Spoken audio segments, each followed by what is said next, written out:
Migrants I spoke with tell me they were kidnapped right here outside of the Greyhound bus station in downtown El Paso, and they tell me that they are sharing their stories in hopes that justice will be served. De verdad que no me imaginaba que esto me iba a pasar aquí, porque yo desde que salí desde allá no me ha pasado nada hasta que llegué aquí a Estados Unidos. De ninguna manera, porque es un país que en la perspectiva del mundo es un país de primer mundo. These Venezuelan migrants left their country at the end of September and arrived in El Paso at the end of December.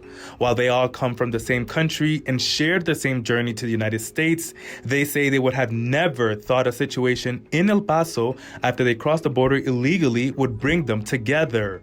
Sí, ya tenía un presentimiento mal, ya yo veía el chofer un poquito como nervioso, pero más nervioso estaba yo. In their attempt to get further away from the border and avoid deportation, they booked a ride to the Super 8 airport hotel using a Facebook page called Uber El Paso. Me dio más miedo fue la migración, por eso, sin pensarlo mucho, me subí al Uber. Quería salir del área de peligro, pues. Para mí el área de peligro en ese momento era el Greyhound por la migración. The driver picked them up at the Greyhound bus station and took them to a Walmart so they could cash out a money order to pay him. But after completing the transaction, the migrants say he ordered them into a pickup truck and told them not to run or else they would die. Los nervios, yo me sentí un poquito nervioso en lo que me hicieron el traslado para la troca y yo hice caso, pues, porque uno venezolano y uno, de verdad que yo me sentí un poquito nervioso. Mis nervios ya pasaron de la migración a ver la realidad de la situación, pues ya que por las películas, cosas que se ven, pues no sé. The men said there were 6 other migrants in the truck. They told me they were taken to a home in central El Paso. They say they were locked in a room where a man with a gun held watch for 2 days. En ese momento, ¿temiste por tu vida? At that moment, were you afraid for your life? Por supuesto, ya me estaba dando miedo, no sabía qué era lo que iba a pasar.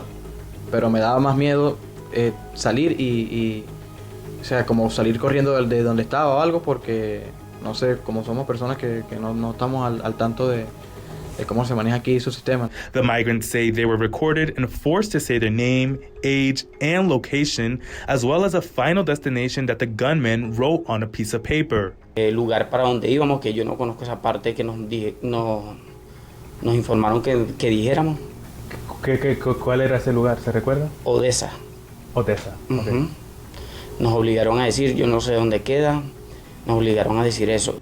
The migrants say they were told to pay $1,500 to be released. The captors let one of the migrants use his phone to call a cousin who sent what he had in his account, which was $675 via Zelle. Cuénteme del día que pudieron salir de esa situación. Y en lo que ellos se los llevaron a los 6, como los sacaron como a las 8 de la noche. Ahí ellos cerraron la puerta, la ajustaron y nosotros venimos y salimos y vimos que la puerta estaba abierta y de una vez salimos corriendo también. After escaping, the migrants say they went to El Paso police and the FBI, but feel like they ran into a dead end. Y llegamos allá y hablamos con la autoridad, pero la autoridad dijo que ese era un problema muy fuerte, que ahí no se podía hacer nada.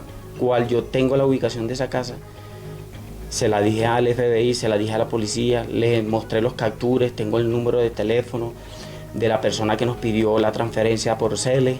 KFOX 14 reached out to El Paso police. They confirmed that EPPD and Homeland Security are looking into the case, but could not provide more information as it is an active investigation.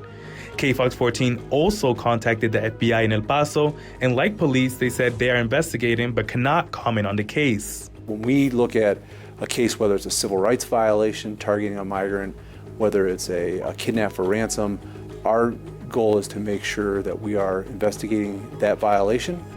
Jeffrey Downey is the special agent in charge for the FBI in El Paso. He says from January of last year to this year, 93 people reported they were kidnapped for ransom, and the FBI made 20 individual arrests. Downey says there could be more cases as many goes unreported due to migrants being afraid of deportation. If you do become a victim, you can't be afraid to report it. And I'll tell you that the FBI's focus is on the criminal activity that's occurring, not on the immigration piece of it. The migrants even reached out to El Paso State Senator Cesar Blanco for help. We want to make sure that immigrants have rights as well, that they are protected under the Constitution, and making sure that no one's taking advantage of them. The migrants say after making the dangerous journey through Central America and Mexico, only to be kidnapped in the U.S., all they want is to be heard and for justice to be served. A la policía, bueno, que nos tome en cuenta el problema, ya que posiblemente estén personas pasando el mismo proceso y el mismo problema,